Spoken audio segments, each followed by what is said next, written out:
Assalamualaikum warahmatullahi wabarakatuh. Yang terhormat dosen penguji ujian kinerja PPG dalam jabatan batch 1 tahun 2025. Perkenalkan, nama saya Ade Sudarna, SPDI. Saya guru Al-Quran Hadis di Madrasah Aliyah Swasta Al-Hikmah, Kecamatan Kresek, Kabupaten Tangerang, Provinsi Banten.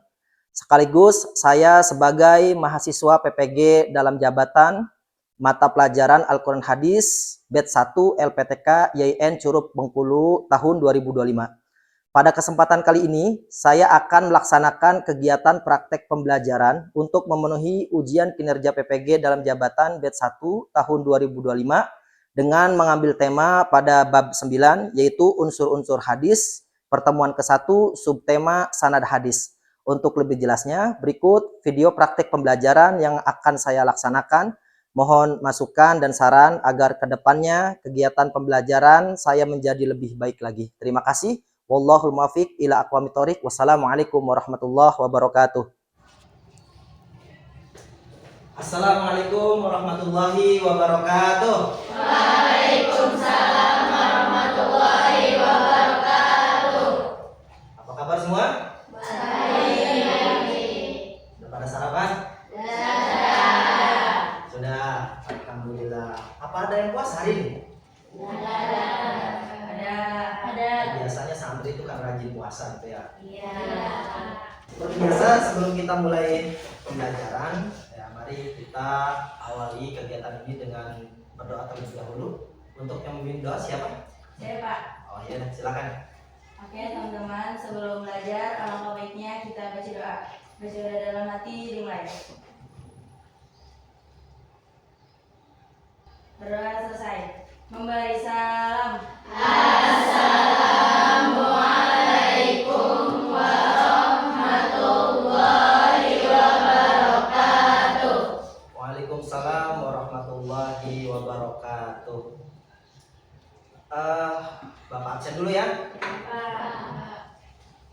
Nanti kalau yang ada bilang hadir loh, ya, karena kelas ini semuanya perempuan, betul? Ya, jadi kalau ada yang bilang hadir, ya bapak rada aneh gitu, kok hadir seperti itu. Ya takutnya anak laki-laki pakai underwear doang. Ya. Oke, bapak absen terlebih dahulu. Ade Natasha, Dina Rizia, alhamdulillah hadir semua ya. Untuk memulai pembelajaran kali ini, ya, agar kita lebih ceria di pagi hari ini, coba semuanya berdiri terlebih dahulu.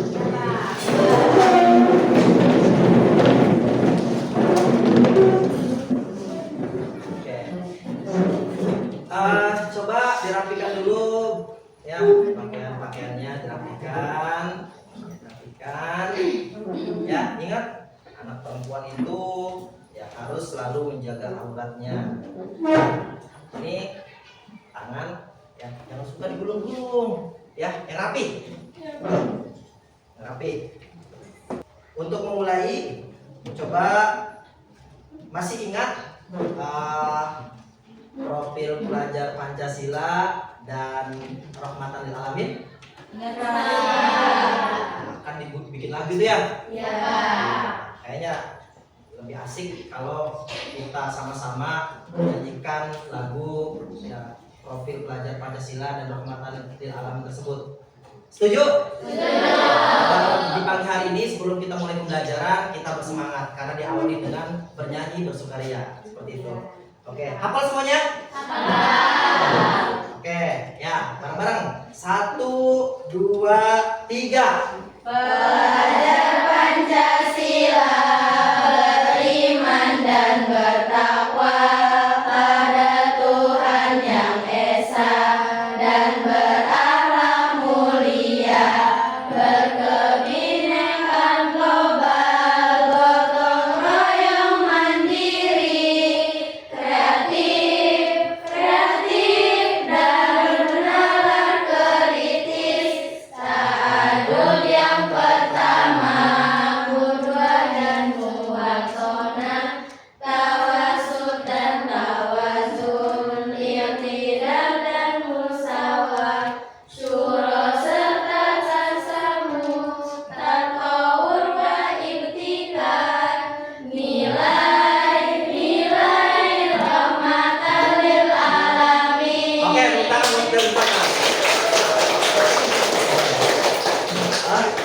kembali. Ini penting ya untuk kita ketahui, kita pahami, dan kita aplikasikan bahwasanya kita semua adalah pelajar Indonesia.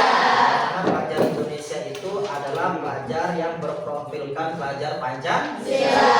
Di mana di situ diisikan bahwasanya pelajar Indonesia yang disebut dengan pelajar Pancasila harus memiliki ketakwaan kepada Tuhan Yang Maha Esa, berakhlak mulia, bernalar kritis, kreatif, bergotong royong, ya, serta berakhlak mulia.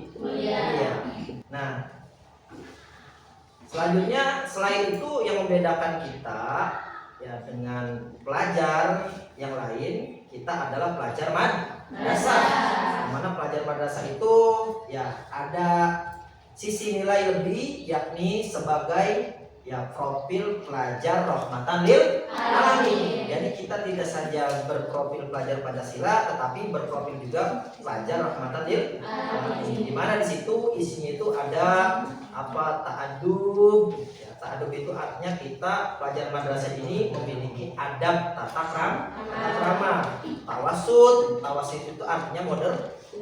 Moderat itu apa sih? Moderat itu tidak ekstrim kanan, ya, yang nanti merujuk kepada ekstremis, gitu ya.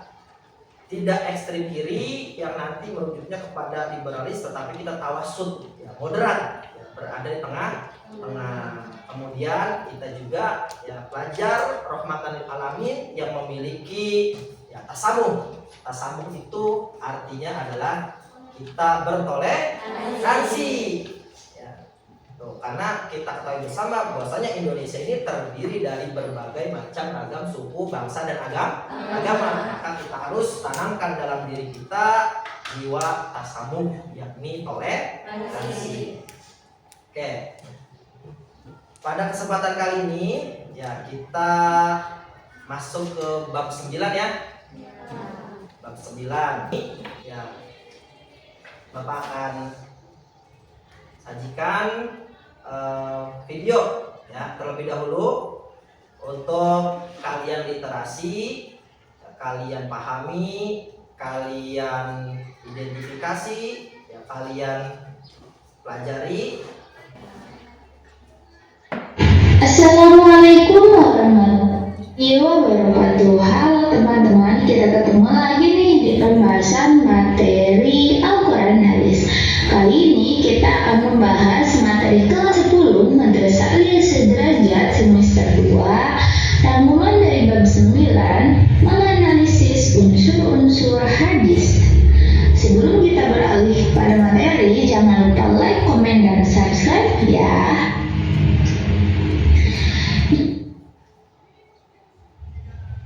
Sanad. Secara bahasa, sanad berasal dari kata sanada yang berarti penggabungan sesuatu ke sesuatu yang lain.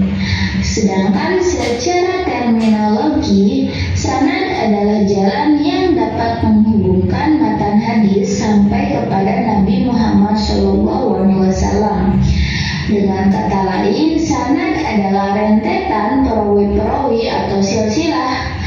Artinya susunan atau rangkaian orang-orang yang menyampaikan materi hadis tersebut, sejak yang disebut pertama sampai kepada Rasulullah Shallallahu Alaihi Wasallam.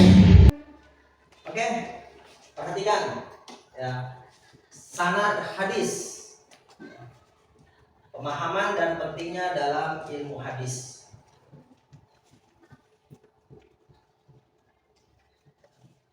Nah, sanad hadis merujuk pada rantai perawi. Ya, perawi itu orang yang meriwayatkan, yang menceritakan dari satu orang ke orang yang lain. Itu ya perawi yang menghubungkan sebuah hadis atau perkataan atau tindakan Nabi Muhammad SAW dengan sumbernya. Jadi sanad hadis itu ya mata rantai ya perawinya, orang-orang yang menyampaikannya itu. Ya, sehingga terhubung ya kepada sumbernya, itu kepada sumbernya. Tentu sumbernya hadis itu adalah ya junjungan baginda Nabi besar kita Nabi Muhammad SAW. Dalam ilmu hadis, sanad merupakan elemen penting untuk memastikan keabsahan dan kebenaran dari sebuah hadis. Jadi sanad itu sangat penting. Ya. Jadi keabsahan kebenaran sebuah hadis itu dinilainya adalah dari sanad. Jadi dari mata rantai perawinya seperti itu. Dari orang-orang yang runtutan orang-orang yang menyampaikannya. Sebuah hadis yang sahih harus melalui jalur sanad yang jelas dan dapat dipercaya. Tuh. Definisi sanad hadis ya, agar lebih mudah dipahami. Ya. Sanad hadis adalah rantai perawi yang menyampaikan riwayat hadis dari Nabi Muhammad SAW hingga perawi terakhir yang mencatat hadis tersebut. Jadi ya rantai runtutan orang-orangnya yang menyampaikan riwayat hadis dari Nabi hingga perawi yang terakhir, yaitu adalah sanad hadis.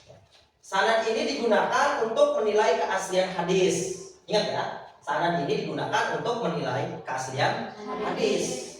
Itu. Karena kualitas perawi orang yang meriwayatkan hadis itu yang ada dalam sanad mempengaruhi validitas hadis tersebut. Jadi kualitas hadis itu dipengaruhi oleh siapa orang yang menyampaikan, seperti itu.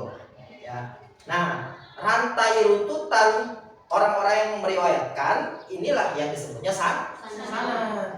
Contohnya ada ketika ada sebuah pembicaraan gitu ya, yang berbicara ini si A. Ya, si A pembicaraannya didengar oleh si B menyampaikan ke si C menyampaikan ke si D menyampaikan ke si E. Nah, rantai runtutan orang-orang tadi E, kemudian D, C, B, ya, runtutan orang-orang tersebut itu adalah sanad. Seperti itu. Ya, sampai sini paham? Oke. Selanjutnya, contoh sanad hadis. Sebagai contoh sebuah hadis yang diriwayatkan oleh Imam Bukhari yang ada dalam kitab Sahih Bukhari, haddatsana Abdullah bin Yusuf qala haddatsana Malikun an Nafi'in an Abdullah bin Umar radhiyallahu anhuma anna Rasulullah sallallahu alaihi wasallam qala la yu'minu ahadukum hatta yuhibbu li akhihi ma yuhibbu li nafsihi. Ya. Nah, perhatikan. Ini adalah hadis yang ada dalam kitab Sahih Bukhari, sehingga diriwayatkan oleh Imam Bukhari ya, sebagai pengumpul hadis yang menjadikan dalam sebuah kitab. Ya. Penjelasannya menyatakan bahwa haddatsana Abdullah bin Yusuf. Ya. Menyatakan bahwa Abdullah bin Yusuf adalah orang yang meriwayatkan hadis ini. Jadi Abdullah bin Yusuf. Tuh. Jadi Abdullah bin Yusuf kemudian qala. Berarti Abdullah bin Yusuf menceritakan bahwasanya dia dapat sebuah hadis dari siapa? Qala haddatsana Malik, menyatakan bahwa Malik meriwayatkan hadis dari Nabi. Jadi Abdullah bin Yusuf dapat hadis dari Malik. Ya, kemudian Malik dari siapa? Dari Nabi. Nabi dari Abdullah bin Umar. Abdullah bin Umar. Sementara radhiyallahu anhu ini, kata radhiyallahu anhu itu merupakan doa untuk sahabat Nabi yang dalam hal ini ya Abdullah bin Umar dan ayahnya yakni Umar. Yang mana artinya itu semoga Allah meridhoi keduanya. Berarti keduanya siapa? Umar sama Abdullah sama ayahnya yakni Umar. Nah, kemudian ya Abdullah bin Umar ini langsung kepada sumber hadis siapa? Rasulullah. Isi hadisnya apa? Isi hadisnya itu ya anna Rasulullah SAW. Isi hadisnya ini, isi hadisnya la yu'minu ahadukum hatta yuhibba li akhihi ma yuhibbu li nafsihi. Itu. La yu'minu ahadukum. Yang artinya itu apa? Ya. La yu'minu ahadukum, ya, tidaklah beriman salah seorang di antara kalian hatta yuhibba Ya, hingga ia mencintai li akhihi untuk saudaranya ma yuhibbu li akhi apa yang dicintai untuk dirinya sendiri. Nah, jadi yang dimaksud sanad itu adalah tadi Abdullah bin Yusuf ya dapat hadis dari Malik dari Nafi dari Abdullah bin Umar tentu dapat dari sumber hadis dari Rasulullah. Nah, rantai runtutan orang-orang tadi yang disebut perawi tadi itu adalah sanad. Ya, sanad. Itu. Jelas ya? Ya. Kemudian ya, peran sanad dalam ilmu hadis. Ya. Sanad berfungsi untuk menjaga keaslian hadis. Ini fungsinya nih. Sanad itu menjaga keaslian hadis. Dengan memeriksa sanad, kita bisa mengetahui apakah suatu hadis berasal dari sumber yang terpercaya. Jadi dari sanad itu ya keaslian hadis itu bisa terjaga. Selanjutnya fungsi sanad ya menilai kualitas perawi. Setiap perawi atau orang yang meriwayatkan dalam sanad harus memenuhi kriteria tertentu. Jadi ada kriterianya. Ya, seperti adil, terpercaya, dobit, memiliki ingatan yang kuat, gitu ya. Jadi ada kriterianya. Tidak serta-merta ya suatu hadis itu langsung diterima saja tanpa meng-cross check orangnya seperti apa dan bagaimana. Jadi menilai kualitas perawi. Menghindari hadis palsu. Sanad yang tidak jelas atau tidak dapat dipertanggungjawabkan seringkali menunjukkan bahwa hadis tersebut tidak sahih. Jadi penting sekali sanad itu. Jadi dengan adanya sanad itu ketahuan nih ya hadis ini palsu atau tidak. Seperti itu. Selanjutnya klasifikasi sanad. Berdasarkan kualitas sanad ya, hadis dapat dikategorikan ya, sebagai ada hadis sahih, ada hadis hasan, ada hadis dhaif, ada hadis maudhu. Jadi kalian mungkin pernah dengar ya hadis sahih, hadis hasan gitu ya, hadis dhaif, hadis maudhu. Nah, yang bisa menjadikan adanya hadis itu dianggap sahih, hasan, dhaif, maudhu. Sahih itu artinya otentik, otentik itu artinya asli, gitu ya. Hasan itu artinya baik, dhaif itu lemah, maudhu itu palsu. Yang bisa menentukan derajat seperti itu apa? Berdasarkan daripada sanadnya. Itu. Hadis sahih atau autentik ya, yaitu hadis yang memiliki sanad yang jelas, perawi yang adil dan dobit serta tidak ada kecacatan dalam sanadnya. Tuh. Selanjutnya hadis hasan atau baik, hadis yang sanadnya baik tetapi ada sedikit kelemahan dalam kekuatan ingatan atau pengingat perawi. Ya.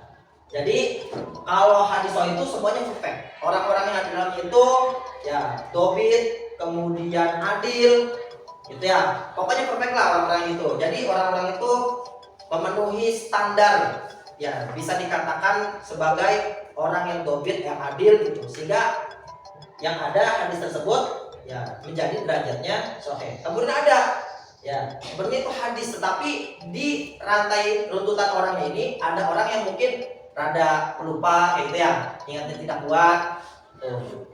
Jadi hal yang tadinya sahih turun derajatnya menjadi hasan ya, hasan. Kemudian ya ada hadis dhaif di bawahnya. Jadi ranking pertama itu hadis sahih, ranking keduanya hadis hasan, yang ketiga itu dhaif. Hadis yang memiliki kelemahan dalam sanad atau perawi, baik karena lupa, salah ingat, atau ada keraguan terhadap integritas perawi. Ya, jadi suatu hadis yang mana perawinya itu ada di antara salah satunya itu yang dianggapnya itu ya kurang integritas, bisa dianggapnya itu misalkan orangnya itu tidak adil gitu ya, ataupun orangnya itu suka pelupa gitu ya. Ya, suka salah-salah ingat kayak gitu. Itu menjadi hadis dhaif. Kemudian yang terakhir itu hadis maudhu. Nah, hadis maudhu bukan hadis, karena hadis maudhu itu adalah hadis palsu, hadis yang sanadnya terbukti palsu atau tidak bisa dipertanggungjawabkan. Itu. Jadi yang benar hadisnya ya cuma 3 ini. Yang itu hadis sahih, hadis hasan, hadis dhaif. Kalau hadis maudhu bukan hadis. Ya. Sampai sini jelas? Terus metode penilaian sanad. Ya, metode penilaian sanad. Ya. Jadi dalam menilai sanad itu untuk menentukan apa namanya sanadnya ini sahih, sanad ini hasan, dhaif, ya, atau maudhu, itu ada ilmunya. Jadi antaranya itu ada ilmu jarh, ya, wa ta'dil. Ya, ilmu jarh wa ta'dil. Itu. Ilmu ini digunakan untuk menilai perawi, menilai orang-orang yang ada dalam rantai sanad tersebut. Ya, jarh itu artinya, ya secara bahasa itu artinya cacat atau kritikan terhadap seorang perawi. Jadi ketika perawi ini ada masalah, entah itu dia tuh orangnya kurang jujur, suka bohong, itu dikritik nanti. Misalkan si Anu mah orangnya nggak jujur gitu, itu namanya jarh. Sementara ta'dil berarti pujian atau pengakuan terhadap kredibilitas perawi. Contoh misalkan si Anu mah orangnya jujur, orangnya ingatannya kuat, orangnya bisa dipercaya, itu namanya ta'dil. Jadi ya, metode penilaian sanad itu adalah menggunakan ilmu jarh wa ta'dil. Ketika ya ulama ahli jarh wa ta'dil menyatakan si ini mah orangnya nggak jujur, nah itu akan mempengaruhi kualitas sanadnya itu.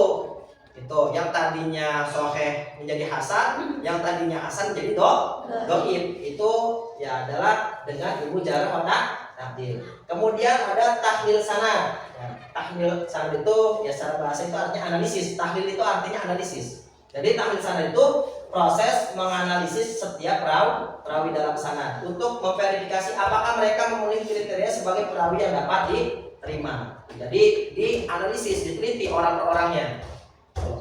Nah, kesimpulannya, ya, sanad adalah elemen penting dalam memastikan keabsahan sebuah hadis.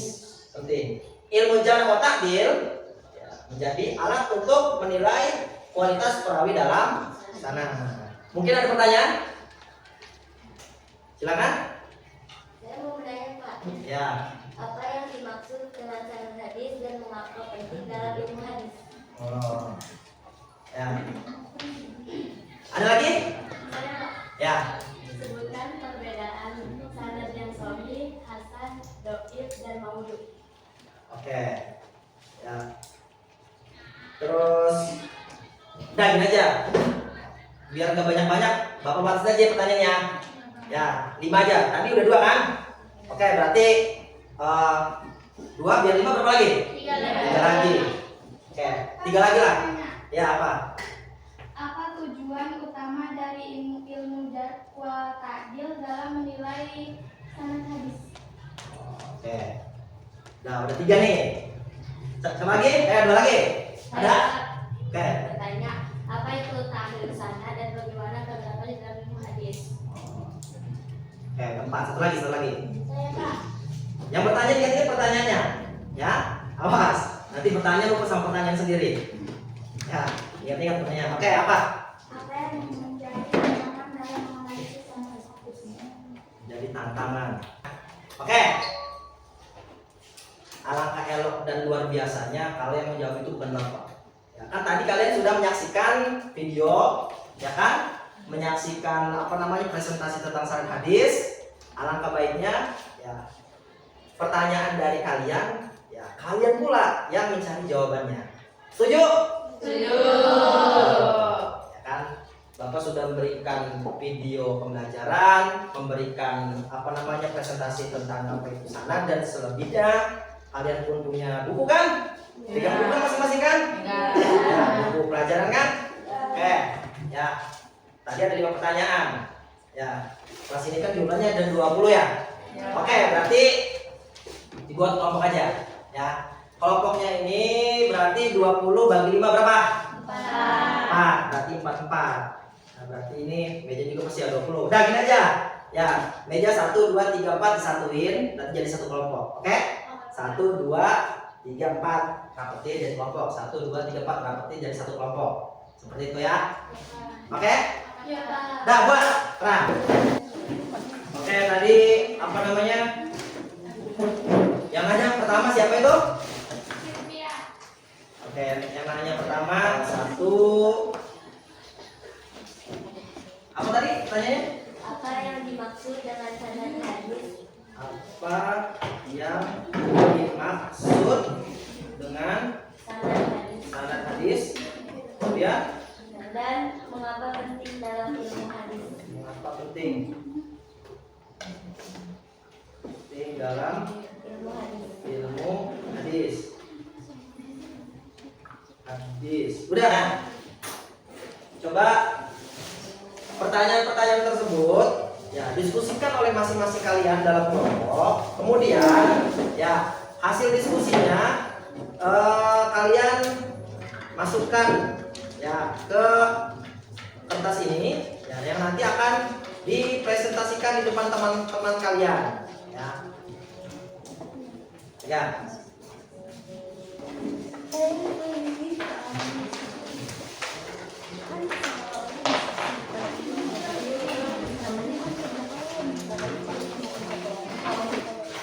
Ya, udah diskusikan. Kalau perlu bantuan ataupun ada yang pertanyaan silakan ditanyakan.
Sudah selesai?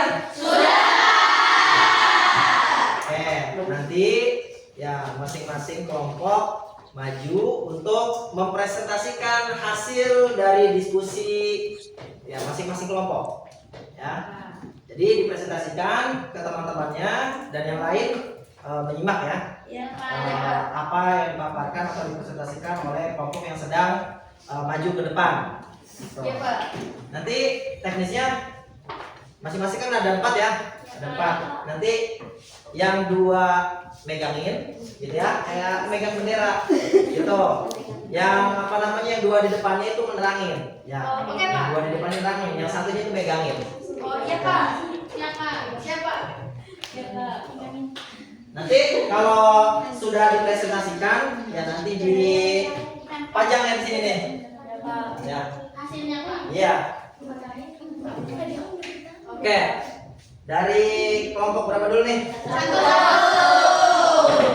Dari kelompok 1. Oke, kelompok 1 itu koordinatornya Liani Aprilianti. Mana kelompok 1? Oke, maju, kasih tepuk tangan dulu.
dhaif, dan maudhu dalam klasifikasi hadis.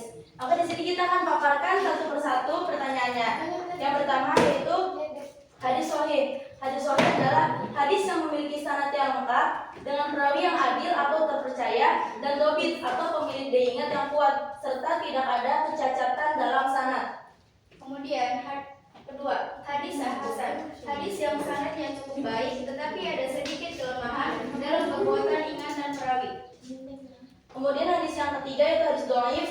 Hadis dhaif itu adalah hadis yang lemah atau hadis yang memiliki kelemahan dalam sanad atau perawi, misalnya karena perawinya yang tidak bisa dipercaya atau ada keraguan terhadap ingatan mereka. Kemudian yang keempat, hadis maudhu, palsu. Hadis yang sanadnya jelas, tidak sahih atau sengaja dibuat-buat. Oke, itu sudah kita paparkan satu persatu. Kemudian kesimpulan diskusi ini adalah kelompok kami mengidentifikasi bahwa dalam menilai hadis, selain melihat keabsahan sanad, kita juga perlu memahami klarifikasi hadis tersebut untuk menentukan apakah hadis tersebut bisa digunakan sebagai pedoman atau tidak. Sekian dari kelompok kami. Wassalamualaikum warahmatullahi wabarakatuh. Tenang.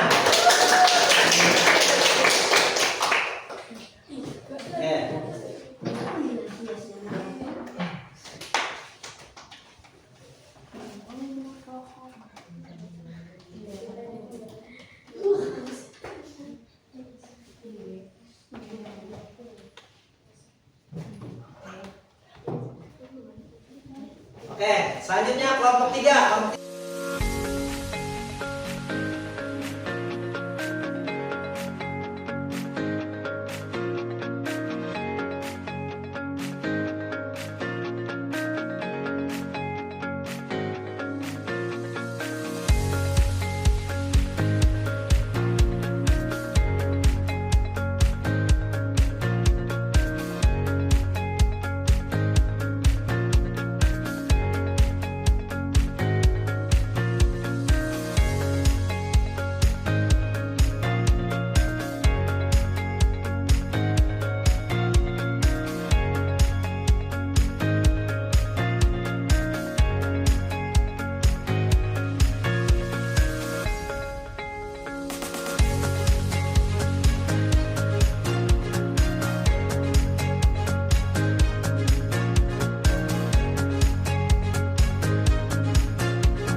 Dari beberapa uraian tadi, sebenarnya bisa kita ambil kesimpulan sebenarnya dari beberapa uraian tadi yang diuraikan oleh masing-masing tiap kelompok ya dalam diskusi ini. Ya. Jadi kesimpulan itu ya, sanad hadis merupakan aspek yang penting ya dalam ilmu hadis. Ya, kenapa? Karena sanad hadis ini ya menjadi alat untuk memverifikasi keabsahan suatu hadis. Jadi penting gak tuh sanad hadis? Kenapa penting? Karena menjadi alat untuk memverifikasi, untuk menguji keabsahan hadis. Tuh.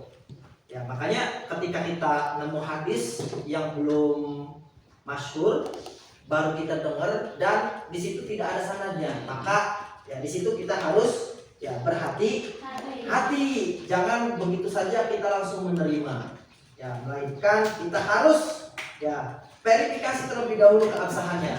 Ya alat untuk memverifikasi keabsahan hadis itu apa tadi? Melalui melihat, memperhatikan apa? Sanad. Selanjutnya ya sebelum kita tutup, ya coba kita refleksikan dulu ya pembelajaran kita kali ini, ya bagaimana dengan pembelajaran kita kali ini. Tuh, apa yang kalian rasakan, apa yang kalian alami ya, dalam pembelajaran hari ini. Siapa yang mau menjadi perwakilan? Saya Pak. Oke. Gimana coba? Dalam kegiatan pembelajaran tentang sanad hadis, bagaimana hadis dikategorikan berdasarkan kualitas sanadnya. Kemudian diskusi kelompok memberikan kesempatan untuk berbagi pengetahuan dan saling membantu dalam memahami materi yang sulit. Saya merasa lebih percaya diri dalam membedakan antara hadis yang sahih dan yang dhaif. Meskipun saya merasa kesulitan dalam menilai perawi yang lemah atau tidak dapat dipercaya. Kemudian melalui presentasi saya tadi, saya juga belajar untuk menyampaikan informasi dengan jelas dan terstruktur. Saya akan berusaha lebih memahami konsep jar dan ta'dil serta contoh-contoh sanad yang lebih beragam agar dapat lebih baik dalam menganalisis sanad hadis. Itu Pak. Ya. Jadi intinya kalian dalam pembelajaran kali ini itu memperoleh pemahaman ya tentang sanad hadis ini ya. Itu yang tadinya mungkin belum tahu sanad apa sanad ya. Jadi dengan pembelajaran kali ini udah mengerti ya? Sudah Pak. So, ingat ya, semua kita itu terlahir dalam keadaan tidak tahu apa. Kita bisa menjadi tahu apa-apa itu melalui sebuah proses. Ya. Jadi intinya tanpa proses kita tidak akan mengalami perubahan. Tanpa proses kita tidak akan mengalami dan memperoleh yang namanya keberhasilan. Maka oleh karena itu ya, ketika kita ingin berubah lebih baik, ketika kita ingin menjadi orang yang berhasil, maka kita harus berproses. Bagaimana berproses itu? Ya tentunya kita harus ya belajar, apalagi ya kita harus berusaha keluar dari zona nyaman. Gitu ya. Jadi ada peribahasa yang sering guru kita, kiai kita ya, karena kita kan anak pesantren ya. Itu kiai kita katakan di pesantren ini bahwasanya kalau pengen enak itu jangan cari yang enak.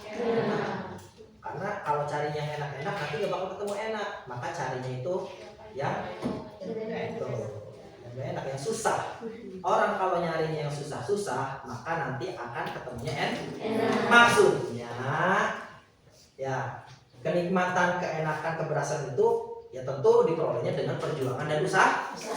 Perjuangan dan usaha ini gak enak ya. Jadi oleh karena itu kalian harus tetap semangat belajar ya demi ya masa depan kalian yang lebih cerah, demi masa depan kalian yang lebih hebat. Tuh. Cukup ya? Cukup. Oke. Sebelum diakhiri karena kita awali dengan doa, maka ya, kita akhiri kembali dengan doa. Siapa yang mau ini? Ya Pak. Ya, silakan. Sebelum kita tutup, kita baca doa dari hati dimulai.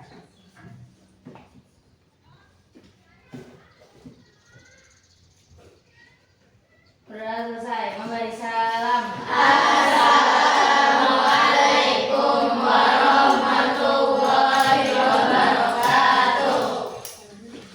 Waalaikumsalam warahmatullahi wabarakatuh. Sampai ketemu di pertemuan selanjutnya. Terima kasih. Dan semoga kalian mendapatkan ilmu yang berkah dan bermanfaat.